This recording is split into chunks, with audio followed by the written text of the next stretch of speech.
गगन GS study point पर आप सभी का स्वागत है। यूपीएसआई 2025 के लिए जीके जीएस में आज से हम लोग शुरू कर रहे हैं दोस्तों भारतीय संविधान, जिसकी आज है ये पहली क्लास। और आज की क्लास में हम लोग पढ़ेंगे भारत के संवैधानिक विकास के बारे में। तो आप सभी लोग इस क्लास को ध्यान से देखिएगा और गगन जीएस स्टडी पॉइंट चैनल को लाइक एवं सब्सक्राइब जरूर करिएगा दोस्तों। तो आइए शुरू करते हैं आज की क्लास।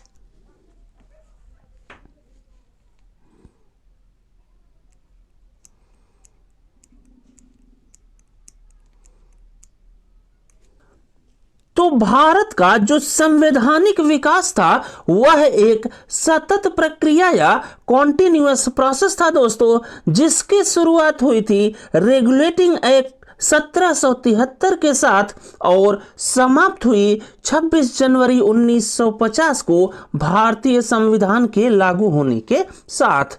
और भारत का जो संवैधानिक विकास है उसको दोस्तों दो भागों में बांटा गया है, जिसमें पहला हो गया कंपनी के शासन के अंतर्गत जारी किए गए चार्टर एवं अधिनियम से संवैधानिक विकास। और यहां पर दोस्तों जारी किया गया रेगुलेटिंग अधिनियम 1773, पिट्स इंडिया अधिनियम 1784, चार्टर अधिनियम 1813, चार्टर अधिनियम 1833 एवं चार्टर अधिनियम 1853। इसके बाद दूसरा हो गया ब्रिटिश सरकार के या ब्रिटिश क्राउन के शासन के अंतर्गत जारी किए गए एक्ट या अधिनियम से संवैधानिक विकास। और यहां पर दोस्तों जारी किया गया गवर्नमेंट ऑफ इंडिया एक्ट या भारत सरकार अधिनियम 1858, या दूसरा हो गया भारतीय परिषद अधिनियम या इंडियन काउंसिल एक्ट 1861। फिर इसके बाद अगला हो गया भारतीय परिषद अधिनियम 1892। फिर इसके बाद अगला हुआ भारतीय परिषद अधिनियम 1909। फिर इसके बाद आ गया गवर्नमेंट ऑफ इंडिया एक्ट या भारत सरकार अधिनियम 1919। और इसके बाद है भारत सरकार अधिनियम 1935 और लास्ट हुआ भारत सरकार अधिनियम 1947। तो इन्हीं सबको दोस्तों हम लोगों को एक एक कर पढ़ना है और इनमें से जो महत्वपूर्ण पॉइंट है एग्जाम के लिए उसको हमको ध्यान में रखना है।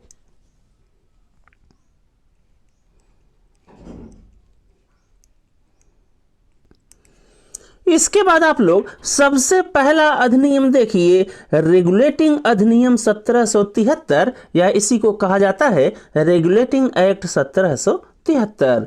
तो इसका उद्देश्य क्या था दोस्तों लाने का, वो आप लोग ध्यान में रखिएगा।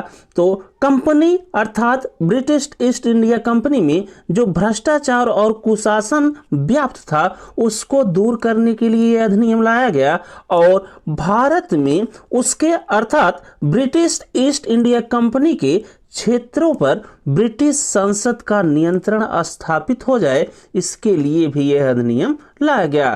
तो रेगुलेटिंग एक्ट 1773 का उद्देश्य क्या था? तो इसका उद्देश्य था कंपनी में जो भ्रष्टाचार एवं कुशासन व्याप्त था उसको दूर करना एवं भारत में जो कंपनी का क्षेत्र था उस पर ब्रिटिश संसद का नियंत्रण स्थापित करना। फिर इसके बाद दोस्तों इस अधिनियम के कुछ प्रमुख पॉइंट हैं जिसे आप लोग ध्यान में रखिएगा।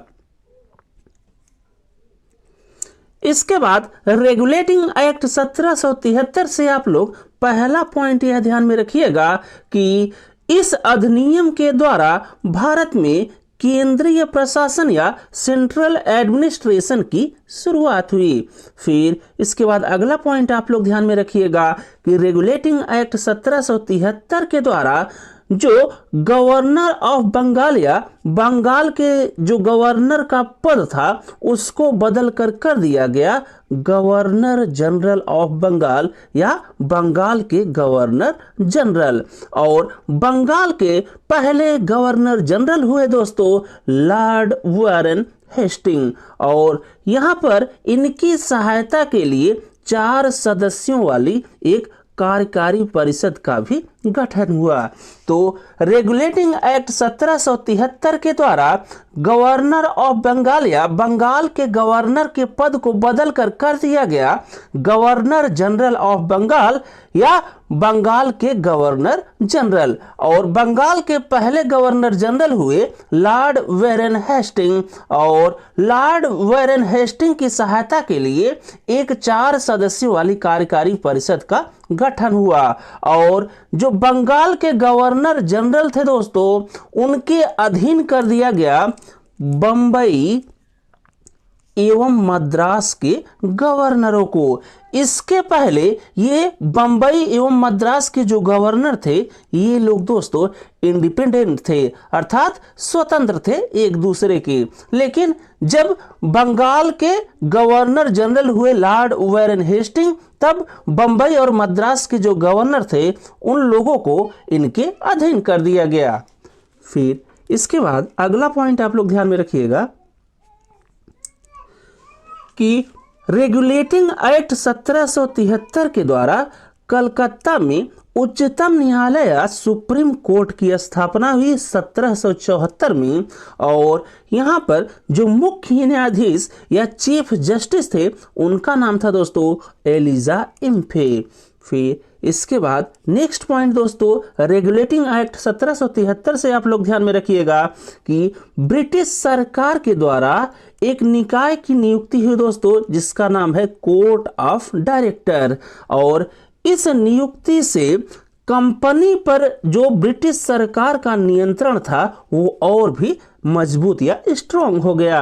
फिर लास्ट पॉइंट आप लोग रेगुलेटिंग एक्ट 1773 से ध्यान में रखिएगा कि यह अधिनियम दोस्तों कंपनी के जो कर्मचारी थे उनको निजी व्यापार एवं भारतीयों से उपहार एवं रिश्वत लेने से रोकता था।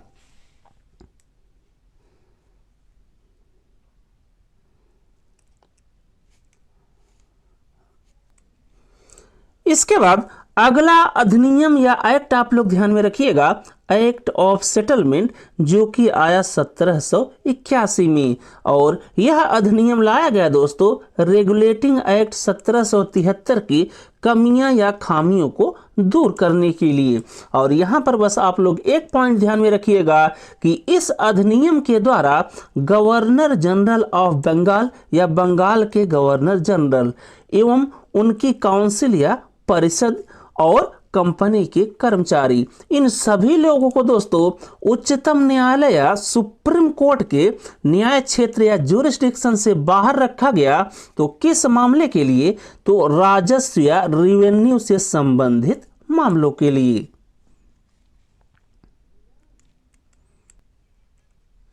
इसके बाद अगला एक्ट आप लोग ध्यान में रखिएगा, पिट्स इंडिया एक्ट 1784।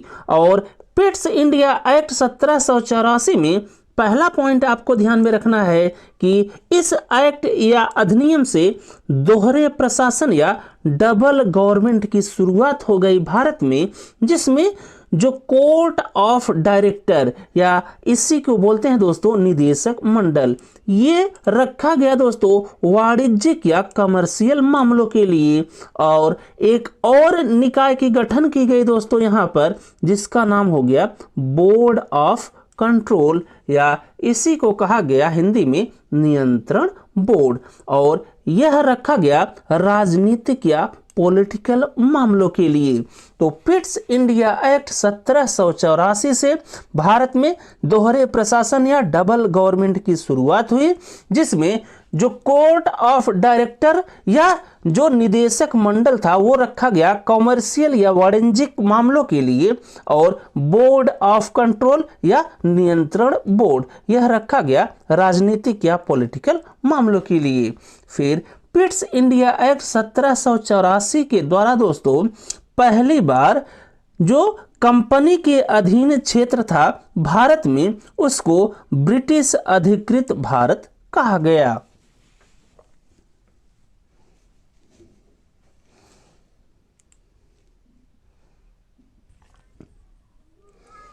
इसके बाद अगला एक्ट आप लोग ध्यान में रखिएगा चार्टर एक्ट 1813 या चार्टर अधिनियम 1813। और इस अधिनियम से दोस्तों पहला पॉइंट आप लोग ध्यान में रखिएगा कि इस अधिनियम से भारत में ब्रिटिश ईस्ट इंडिया कंपनी के व्यापारिक एकाधिकार या ट्रेड मोनोपोली को समाप्त कर दिया गया। और यहीं पर दोस्तों आप लोग ध्यान में रखिएगा कि चीन के साथ जो चाय का व्यापार होता था वहां पर व्यापारिक एकाधिकार था ब्रिटिश ईस्ट इंडिया कंपनी का। तो चीन के साथ जो चाय का व्यापार था उसको छोड़कर बाकी हर जगह ब्रिटिश ईस्ट इंडिया कंपनी के व्यापारिक एकाधिकार या ट्रेड मोनोपोली को समाप्त कर दिया गया पूरे भारत में। ये इंपॉर्टेंट है दोस्तों, इसे आप लोग ध्यान में रखिएगा कि चीन के साथ चाय का जो व्यापार था वहां पर ट्रेड मोनोपोली या व्यापारिक एकाधिकार ब्रिटिश ईस्ट इंडिया कंपनी का था और इसको छोड़कर बाकी हर जगह ब्रिटिश ईस्ट इंडिया कंपनी का जो व्यापारिक एकाधिकार था उसे समाप्त कर दिया गया पूरे भारत से चार्टर अधिनियम 1813 के द्वारा।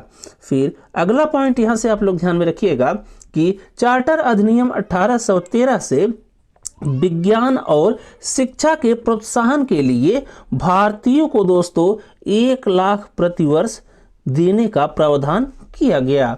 फिर इसी चार्टर अधिनियम 1813 के अंतर्गत दोस्तों ब्रिटेन से ईसाई मिशनरी आए दोस्तों भारत में धर्म प्रचार के लिए और उन्हें अनुमति भी दी गई। तो ईसाई मिशनरी भारत में आए धर्म प्रचार के लिए उनको अनुमति दी गई चार्टर अधिनियम 1813 के द्वारा।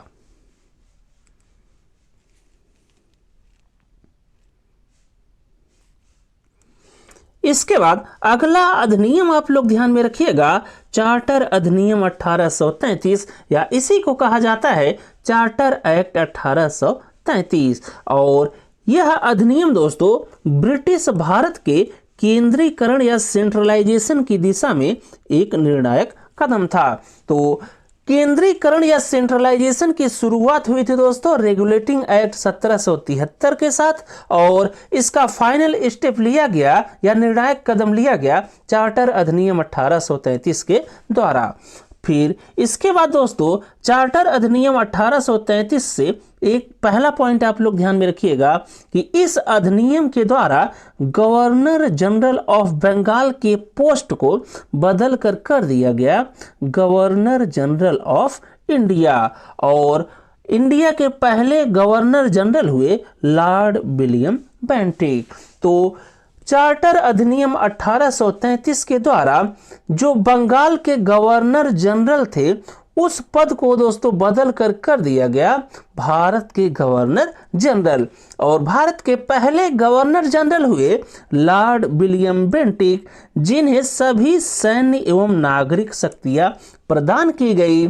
और इस अधिनियम के बाद दोस्तों बॉम्बे और मद्रास के जो गवर्नर थे उनकी सभी विधायी शक्तियां या इसी को लेजिस्लेटिव पावर कहा जाता है दोस्तों उसको समाप्त कर दिया गया और वे सभी शक्तियां दोस्तों दे दी गई भारत के जो गवर्नर जनरल थे अर्थात लॉर्ड विलियम बेंटिक को। इसके बाद चार्टर अधिनियम 1833 से अगला पॉइंट आप लोग ध्यान में रखिएगा कि इस अधिनियम के द्वारा सिविल सेवा के लिए खुली प्रतियोगिता का प्रस्ताव रखा गया जिसमें भारतीय भी शामिल होंगे। लेकिन इस प्रस्ताव को दोस्तों कोर्ट ऑफ डायरेक्टर या निदेशक मंडल जो था उसने मना कर दिया जिससे यह प्रस्ताव पारित नहीं हो पाया। लेकिन यह प्रस्ताव रख दिया गया था कि सिविल सेवा के लिए खुली प्रतियोगिता की जाएगी जिसमें भारतीय भी शामिल होंगे। फिर अगला पॉइंट आप लोग ध्यान में रखिएगा चार्टर अधिनियम 1833 से कि ईस्ट इंडिया कंपनी को पूर्ण रूप से प्रशासनिक निकाय बना दिया जाएगा चार्टर अधिनियम 1833 के द्वारा। फिर अगला आपको ध्यान में रखना है दोस्तों कि लॉर्ड मैकाले के अधीन एक विधि आयोग या लॉ कमीशन का गठन किया गया चार्टर अधिनियम 1833 के अंतर्गत।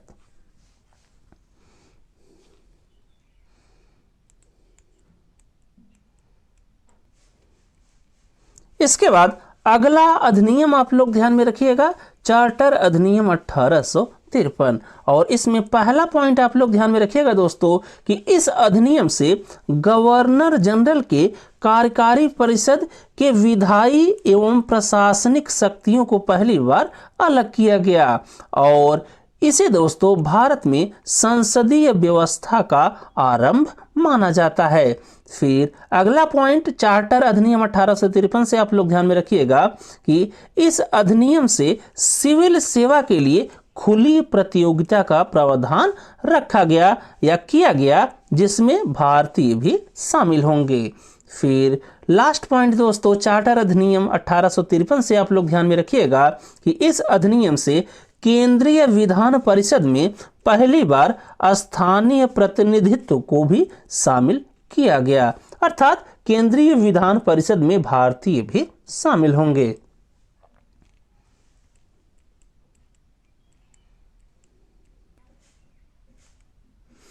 इसके बाद अगला एक्ट आप लोग ध्यान में रखिएगा, गवर्नमेंट ऑफ इंडिया एक्ट 1858 या भारत सरकार अधिनियम 1858। और इस अधिनियम से पहला पॉइंट आप लोग ध्यान में रखिएगा कि भारत सरकार अधिनियम 1858 के द्वारा भारत पर जो कंपनी का शासन था, अर्थात ब्रिटिश ईस्ट इंडिया कंपनी का जो शासन था उसे समाप्त कर दिया गया और भारत पर जो शासन था उसे ब्रिटिश ताज के अधीन कर दिया गया। तो भारत सरकार अधिनियम 1858 के द्वारा भारत पर कंपनी के शासन को समाप्त करके ब्रिटिश ताज के अधीन कर दिया गया। और अगला पॉइंट दोस्तों आप लोग यहां से ध्यान में रखिएगा कि जो गवर्नर जनरल ऑफ इंडिया का पोस्ट था उसे बदलकर इस अधिनियम के द्वारा कर दिया गया वायसराय और भारत के पहले वायसराय थे लॉर्ड कैनिंग और ये लॉर्ड कैनिंग महोदय दोस्तों ब्रिटिश ताज का प्रतिनिधित्व करते थे। फिर इसके बाद अगला पॉइंट आप लोग ध्यान में रखिएगा कि भारत सरकार अधिनियम 1858 के द्वारा कोर्ट ऑफ डायरेक्टर या निदेशक मंडल और बोर्ड ऑफ कंट्रोल या इसी को कहा जाता है नियंत्रण बोर्ड, ये जो दोस्तों दोहरी व्यवस्था या डबल गवर्नमेंट थी इसे समाप्त कर दिया गया।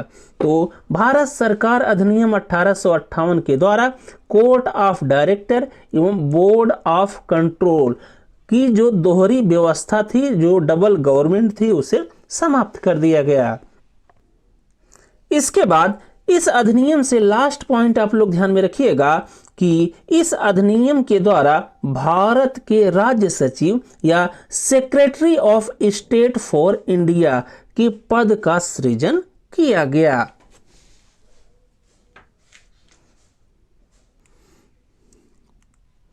इसके बाद अगला अधिनियम आप लोग ध्यान में रखिएगा, भारतीय परिषद अधिनियम 1861। और इस अधिनियम से पहला पॉइंट आप लोग ध्यान में रखिएगा कि भारतीय परिषद अधिनियम 1861 के द्वारा विधि निर्माण या लॉ मेकिंग की प्रक्रिया या प्रोसेस में भारतीयों को शामिल करने की शुरुआत की गई।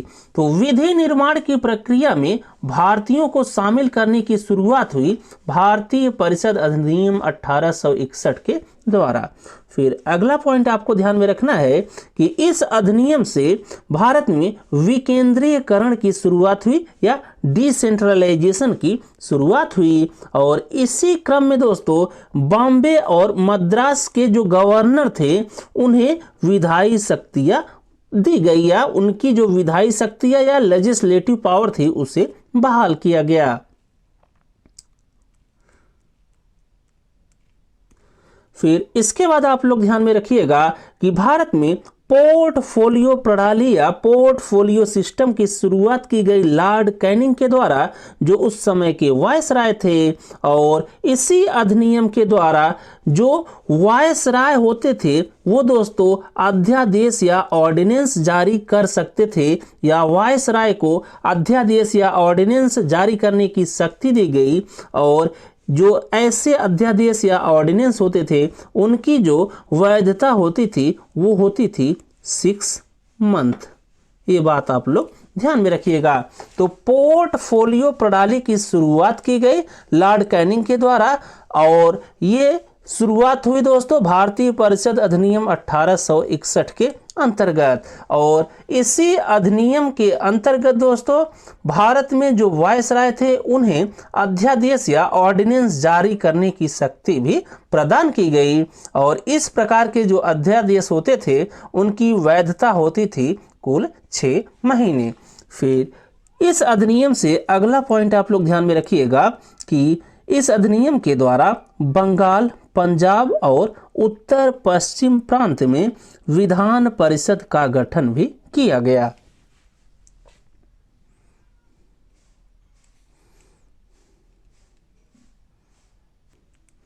इसके बाद अगला अधिनियम आप लोग ध्यान में रखिएगा भारतीय परिषद अधिनियम 1892, और इस अधिनियम से पहला पॉइंट आप लोग ध्यान में रखिएगा कि इस अधिनियम के द्वारा केंद्रीय और प्रांतीय विधान परिषद में अर्थात सेंट्रल लेजिस्लेटिव काउंसिल एवं प्रोविंशियल लेजिस्लेटिव काउंसिल में गैर सरकारी अर्थात इंडियंस की संख्या बढ़ा दी गई। तो भारतीय परिषद अधिनियम 1892 के द्वारा केंद्रीय एवं प्रांतीय विधान परिषद में गैर सरकारी सदस्यों अर्थात भारतीयों की संख्या बढ़ा दी गई। गैर सरकारी का मतलब हो गया दोस्तों भारतीय। फिर अगला पॉइंट यहां से आप लोग ध्यान में रखिएगा कि इस अधिनियम के द्वारा विधान परिषद के कार्यों का विस्तार किया गया। मतलब दोस्तों विधान परिषद के जो सदस्य होते थे वो बजट पर चर्चा भी कर सकते थे। तो इस प्रकार से दोस्तों आप लोग भारतीय परिषद अधिनियम 1892 से 2 पॉइंट ध्यान में रखिएगा कि इस अधिनियम के द्वारा केंद्रीय और प्रांतीय विधान परिषद में गैर सरकारी सदस्यों अर्थात भारतीयों की संख्या बढ़ा दी गई। और दूसरा पॉइंट आप लोग ध्यान में रखिएगा कि इस अधिनियम के द्वारा विधान परिषद के कार्यों का विस्तार किया गया, अर्थात विधान परिषद के जो सदस्य होंगे वो बजट पर चर्चा भी कर सकते हैं।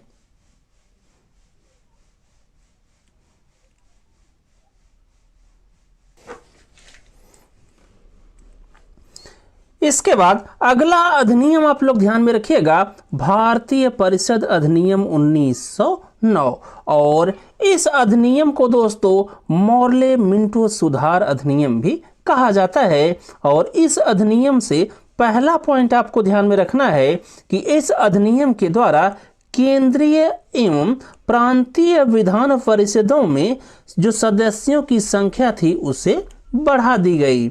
और इस अधिनियम के द्वारा ही दोस्तों मुस्लिमों के लिए पृथक निर्वाचन मंडल का प्रावधान किया गया। अर्थात दोस्तों इस अधिनियम के द्वारा पृथक निर्वाचन के आधार पर मुस्लिमों को सांप्रदायिक प्रतिनिधित्व का प्रावधान किया गया। तो इसीलिए जो लॉर्ड मिंटो था दोस्तों उसे सांप्रदायिक निर्वाचन का जनक भी कहा जाता है। इस बात को आप लोग ध्यान में रखिएगा। फिर अगला पॉइंट दोस्तों आप लोग ध्यान में रखिएगा कि इस अधिनियम के द्वारा विधान परिषद के सदस्यों की शक्तियों का विस्तार किया गया, जैसे कि वे अनुपूरक प्रश्न या सप्लीमेंट्री क्वेश्चन भी पूछ सकते थे। फिर अगला पॉइंट आप लोग ध्यान में रखिएगा यहाँ से कि इस अधिनियम के द्वारा वायसराय की कार्यकारी या एग्जीक्यूटिव परिषद या काउंसिल में दोस्तों पहली बार भारतीय को शामिल किया गया, और उनका नाम था सत्येंद्र प्रसाद सिन्हा। इसके बाद अगला एक्ट आप लोग ध्यान में रखिएगा गवर्नमेंट ऑफ इंडिया एक्ट 1919 या भारत सरकार अधिनियम 1919। और भारत सरकार अधिनियम 1919 को ही दोस्तों मॉन्टेग्यू चेम्सफोर्ड सुधार अधिनियम भी कहा जाता है। और इस अधिनियम से पहला पॉइंट आप लोग यह ध्यान में रखिएगा कि भारत सरकार अधिनियम 1919 के द्वारा प्रांतीय स्तर पर द्वैध शासन या डायरची की शुरुआत हुई, जिसमें प्रांत के जो विषय थे उन्हें 2 भागों में बांट दिया गया, जिसमें पहला हो गया हस्तांतरित या ट्रांसफर्ड और दूसरा हो गया आरक्षित या रिजर्व्ड। फिर अगला पॉइंट दोस्तों यहां से आप लोग ध्यान में रखिएगा कि भारत सरकार अधिनियम 1919 के द्वारा केंद्र स्तर पर द्विसदनी व्यवस्था की शुरुआत की गई और इसी के अंतर्गत राज्य परिषद एवं केंद्रीय विधानसभा की स्थापना की गई एवं प्रत्यक्ष निर्वाचन की भी शुरुआत हुई।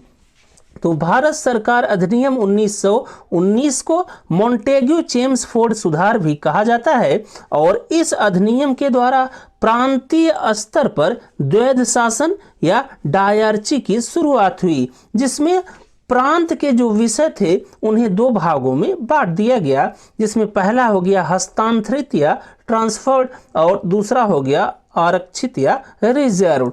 फिर इसी भारत सरकार अधिनियम 1919 के द्वारा केंद्र स्तर पर द्विसदनी व्यवस्था की भी शुरुआत हुई और जिसके अंतर्गत राज्य परिषद एवं केंद्रीय विधानसभा का गठन किया गया और प्रत्यक्ष निर्वाचन की भी शुरुआत हुई। फिर अगला पॉइंट दोस्तों आप लोग ध्यान में रखिएगा, भारत सरकार अधिनियम 1919 से कि इसके द्वारा या इस अधिनियम से भारत में लोक सेवा आयोग का गठन का प्रावधान किया गया।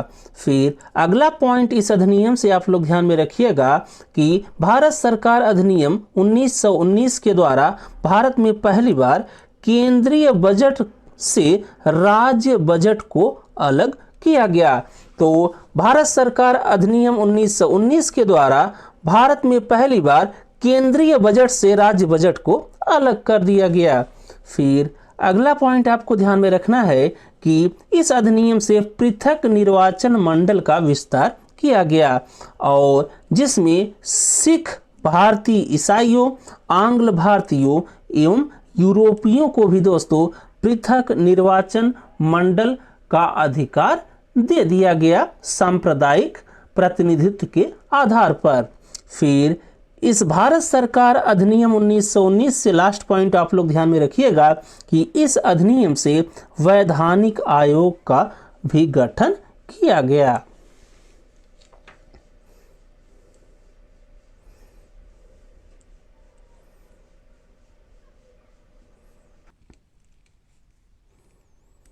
इसके बाद अगला एक्ट आप लोग ध्यान में रखिएगा, गवर्नमेंट ऑफ इंडिया एक्ट 1935 या भारत सरकार अधिनियम 1935 और इसमें पहला पॉइंट यह आप लोग ध्यान में रखिएगा कि इस अधिनियम के द्वारा दोस्तों यह प्रावधान किया गया कि एक अखिल भारतीय संगठन का गठन किया जाएगा जिसमें ब्रिटिश भारतीय प्रांत होंगे और देशीय रियासतें होंगी और इन सभी में शक्तियों का बंटवारा किया जाएगा, जिसमें केंद्र के पास रहेंगे दोस्तों 59 मामले जो कि आएंगे संघ सूची के अंतर्गत और प्रांतों के पास रहेंगे कुल 54 विषय या मामले जो कि आएंगे प्रांतीय सूची के अंतर्गत और समवर्ती सूची में रहेंगे कुल 36 मामले जिनके ऊपर दोस्तों नियम और कानून बनाने का अधिकार संघ और प्रांत दोनों के पास रहेगा और इन सभी तीनों से जो भी विषय या मामले बच जाएंगे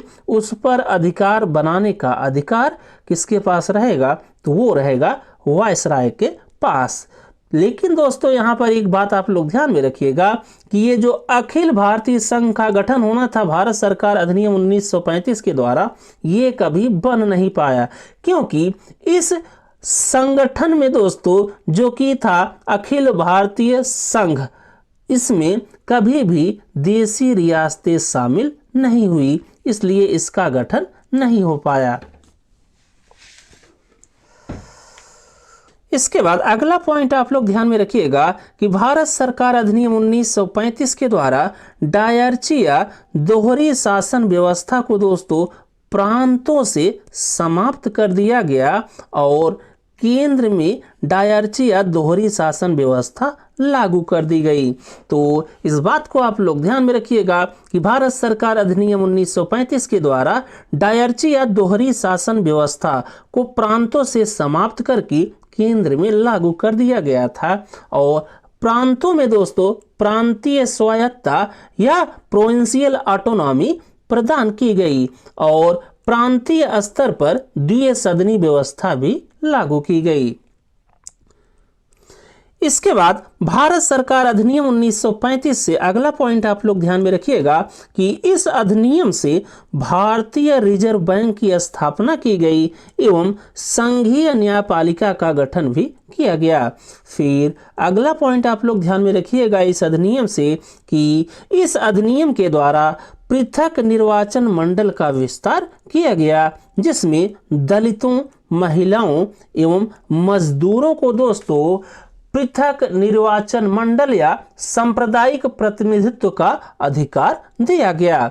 और लास्ट पॉइंट दोस्तों यहां से आप लोग ध्यान में रखिएगा कि इस अधिनियम से बर्मा को भारत से अलग किया गया था।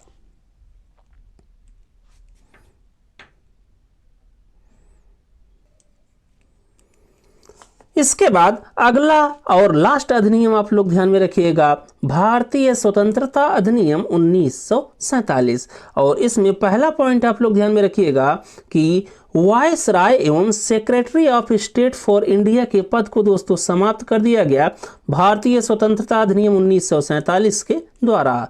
और अगला पॉइंट आपको ध्यान में रखना है कि स्वतंत्रता अधिनियम 1947 के द्वारा ब्रिटिश शासन का दोस्तों अंत हो गया भारत से। और इस अधिनियम से संविधान सभा को संविधान निर्माण एवं संविधान को अपनाने की शक्ति प्रदान की गई। फिर अगला पॉइंट दोस्तों आप लोग ध्यान में रखिएगा कि भारतीय स्वतंत्रता अधिनियम 1947 के द्वारा देशी रियासतों या प्रिंसली स्टेट्स को भारत या पाकिस्तान में शामिल होने या स्वतंत्र रहने की छूट प्रदान की गई।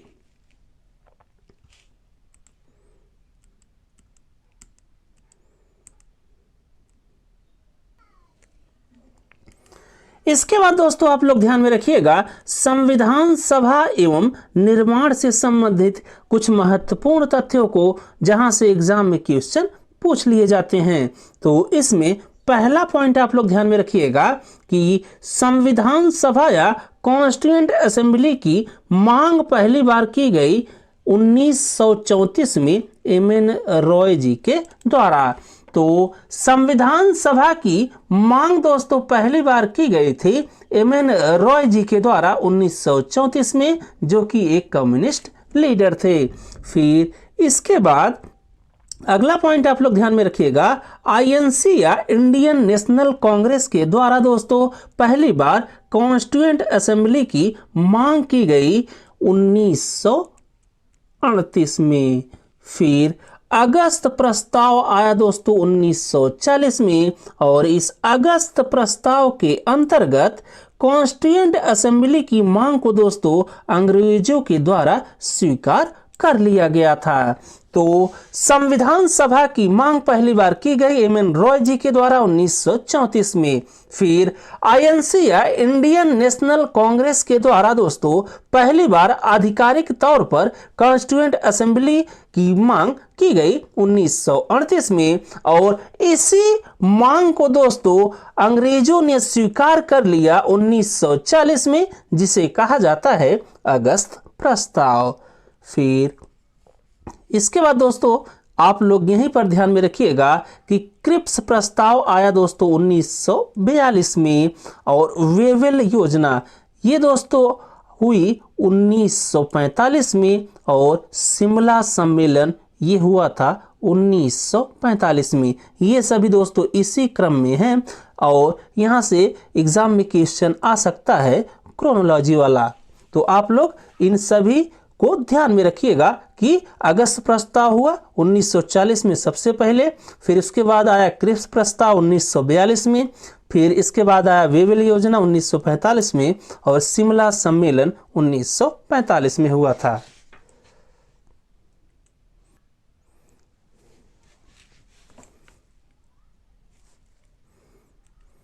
इसके बाद दोस्तों आप लोग ध्यान में रखिएगा कैबिनेट मिशन योजना, और कैबिनेट मिशन आया दोस्तों भारत में 1946 में, जिसके सदस्य थे पी लॉरेंस, एस क्रिप्स और ए.वी. एलेक्जेंडर। और इस कैबिनेट मिशन ने दोस्तों अपनी रिपोर्ट दी 16 मई 1946 को, और इस रिपोर्ट के अनुसार कॉन्स्टिट्यूएंट असेंबली या संविधान सभा के कुल सदस्यों की संख्या होगी 309। जिसमें 296 सदस्य होंगे दोस्तों निर्वाचित और 93 सदस्य होंगे मनोनीत देशी रियासतों से। और इन 296 सदस्यों में दोस्तों जो कि निर्वाचित या इलेक्टेड होंगे उसमें 292 सदस्य रहेंगे ब्रिटिश प्रांतों से और 4 सदस्य रहेंगे ब्रिटिश कमिश्नरी से। और उस समय ब्रिटिश कमिश्नरी हुआ करते थे दिल्ली, कुर्ग, अजमेर और बलूचिस्तान।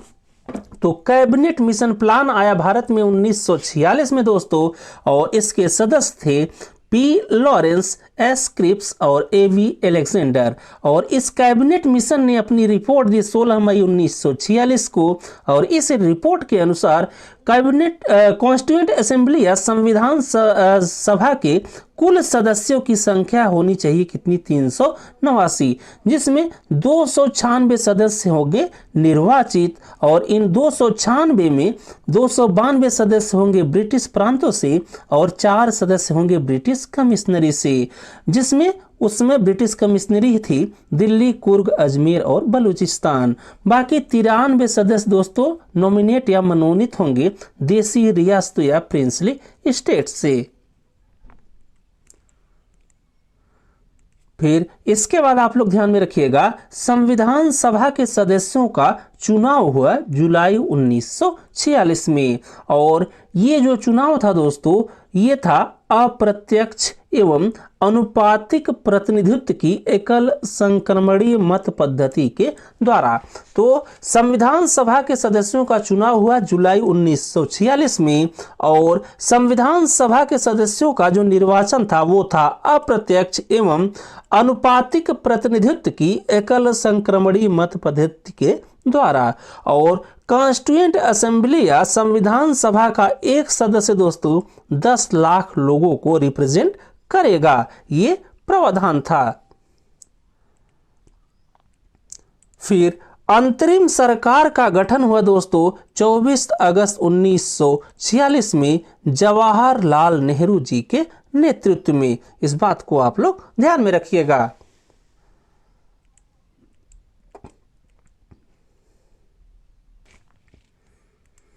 इसके बाद अगला पॉइंट आप लोग ध्यान में रखिएगा दोस्तों, संविधान सभा की बैठक या सीटिंग्स ऑफ कॉन्स्टिट्यूएंट असेंबली। तो संविधान सभा की दोस्तों पहली सीटिंग हुई या पहली बैठक हुई 9 दिसंबर 1946 को और यहां पर अस्थाई सभापति चुना गया डॉक्टर सच्चिदानंद सिन्हा जी को। फिर इसके बाद आप लोग ध्यान में रखिएगा संविधान सभा की दूसरी सीटिंग या बैठक हुई 11 दिसंबर 1946 को और यहां पर अस्थाई या निर्वाचित सभापति चुना गया डॉक्टर राजेंद्र प्रसाद जी को।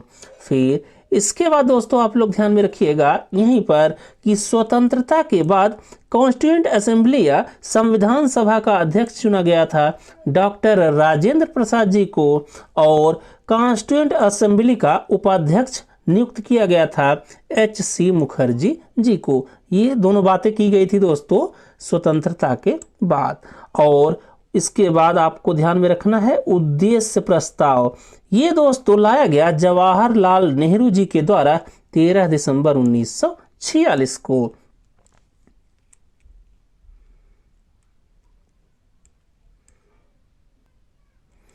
इसके बाद अगला पॉइंट आप लोग ध्यान में रखिएगा दोस्तों, स्वतंत्रता के समय ब्रिटेन के प्राइम मिनिस्टर या प्रधानमंत्री का नाम और वे थे दोस्तों क्लेमेंट एटली और इन्होंने भारत में गवर्नर भेजा दोस्तों लॉर्ड माउंटबेटन जिसने अपनी रिपोर्ट दी 3 जून 1947 को। और इसके बाद स्वतंत्रता अधिनियम बनाया गया 18 जुलाई 1947 को। ये सभी डेट दोस्तों बहुत महत्वपूर्ण है, इसे आप लोग ध्यान में रखिएगा।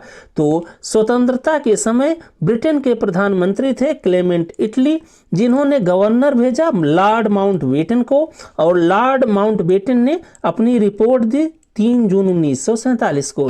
फिर इसके बाद स्वतंत्रता अधिनियम बनाया गया 18 जुलाई 1947 को, और राष्ट्रीय ध्वज को मान्यता मिली दोस्तों 22 जुलाई 1947 को। फिर इसके बाद 14 अगस्त 1947 को पाकिस्तान को दोस्तों आज़ादी मिली, और 15 अगस्त 1947 को भारत को आज़ादी मिल गई। फिर इसके बाद आप लोग ध्यान में रखिएगा, बंटवारे के बाद दोस्तों कॉन्स्टिट्यूएंट असेंबली के सदस्यों की कुल संख्या थी, वो थी 299।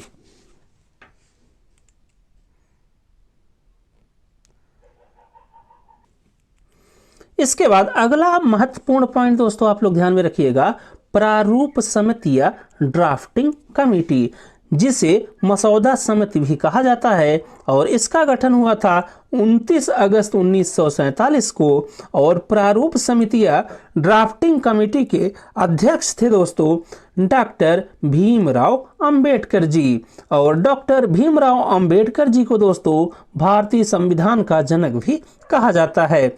और इस प्रारूप समिति के अन्य सदस्य थे दोस्तों भीमराव अंबेडकर जी के अलावा वो थे कृष्ण स्वामी अय्यर, गोपाल स्वामी अयंगर, एम मुंशी, मोहम्मद सादुल्ला, डीपी खेतान और एल मित्तर।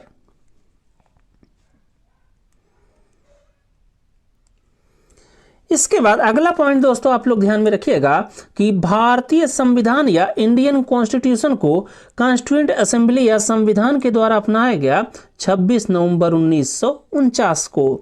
और इसी डेट को दोस्तों अर्थात 26 नवंबर 1949 को भारतीय संविधान को आंशिक रूप से लागू किया गया, और 26 नवंबर 1949 को ही संविधान को अंगीकृत किया गया, और 26 नवंबर 1949 को दोस्तों हम लोग मनाते हैं संविधान दिवस के रूप में। फिर इसके बाद आप लोग ध्यान में रखिएगा कि संविधान को पूर्ण रूप से लागू किया गया था 26 जनवरी 1950 को, जिस दिन हम लोग मनाते हैं गणतंत्र दिवस।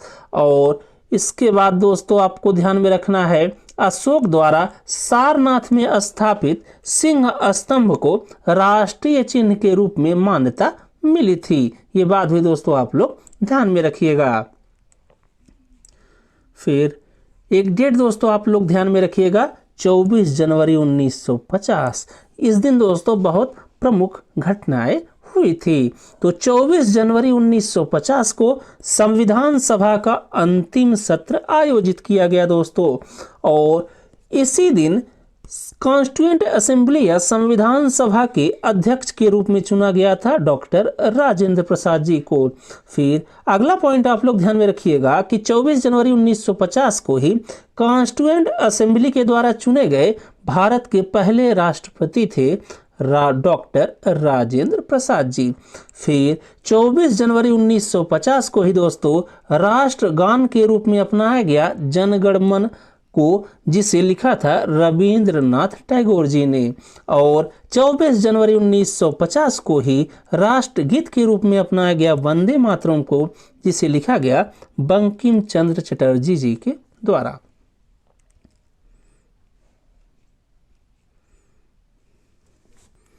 इसके बाद दोस्तों आप लोग ध्यान में रखिएगा, इंडियन कॉन्स्टिट्यूशन या भारतीय संविधान बनाने में कुल समय लगा 2 वर्ष 11 महीने और 18 दिन। तो भारतीय संविधान को बनाने में कुल समय लगा 2 वर्ष 11 महीने और 18 दिन। और भारतीय संविधान में दोस्तों कुल अनुच्छेद थे मूल संविधान में 395, जिसमें दोस्तों 53 की बढ़ोतरी के साथ वर्तमान में कुल अनुच्छेद हैं 448। और मूल संविधान में कुल अनुसूची या शेड्यूल थी दोस्तों 8, और जिसमें 4 की बढ़ोतरी के साथ वर्तमान में भारतीय संविधान में कुल अनुसूची या शेड्यूल हैं 12।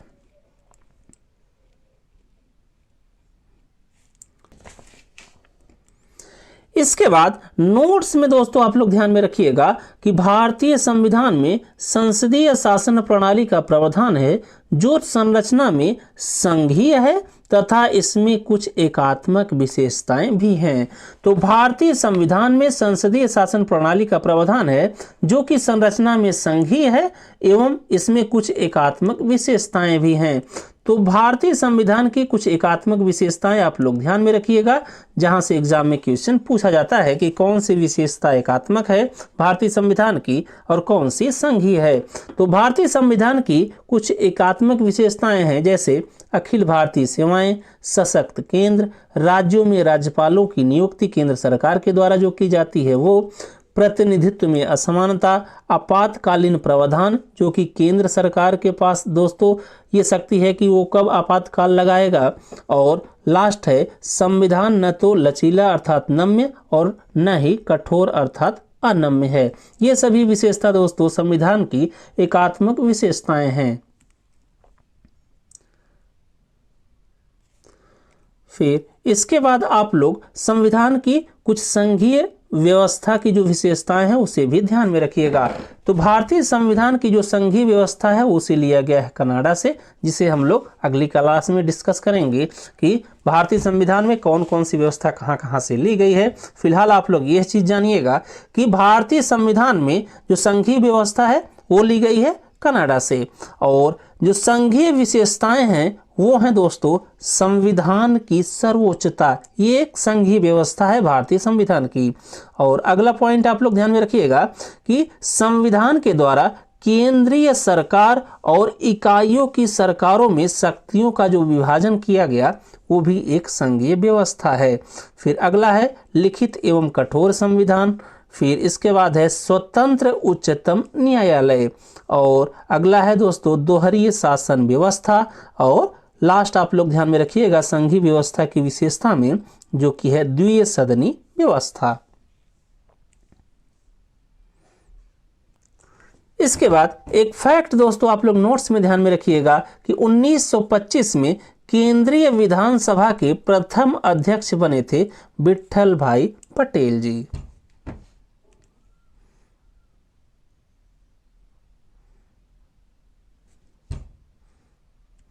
इसके बाद दोस्तों कुछ और इंपॉर्टेंट फैक्ट हैं जिसे आपको ध्यान में रखना है। तो संविधान सभा के द्वारा जो प्रतीक या मुहर के रूप में अपनाया गया था वो सिंबल था दोस्तों हाथी का, और संविधान सभा में दोस्तों जो संवैधानिक सलाहकार या कानूनी सलाहकार थे उनका नाम था सर BN राव, और संविधान सभा के दोस्तों सचिव थे HVR अयंगर, एवं संविधान सभा के दोस्तों प्रारूपकार थे या ड्राफ्टमैन थे LN मुखर्जी। फिर इसके बाद दोस्तों आप लोग ध्यान में रखिएगा मूल संविधान का लेखन या कॉलीग्राफर किया गया दोस्तों इटैलिक शैली में प्रेम बिहारी नारायण रायजादा के द्वारा, और मूल संविधान का दोस्तों सौंदर्यीकरण किया गया मदन लाल बोस एवं राम मनोहर सिन्हा के द्वारा। फिर इसके बाद आप लोग ध्यान में रखिएगा मूल संविधान के हिंदी संस्करण का सुलेखन किया गया दोस्तों वसंत कृष्ण वैद्य के द्वारा।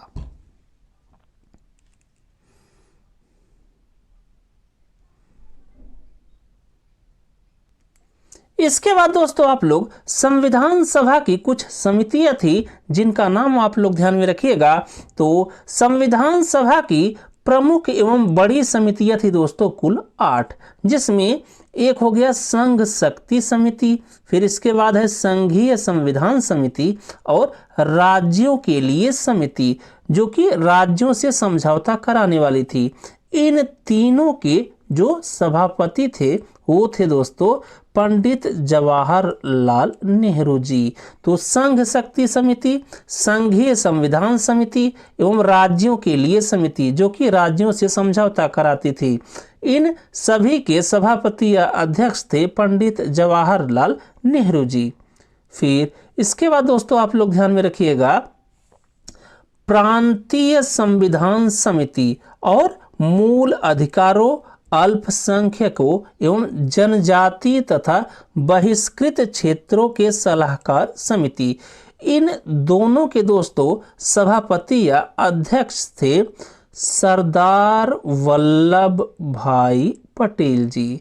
तो सरदार वल्लभ भाई पटेल ये अध्यक्ष थे प्रांतीय संविधान समिति के और मूल अधिकारों, अल्पसंख्यकों, जनजातीय तथा बहिष्कृत क्षेत्रों के सलाहकार समिति के।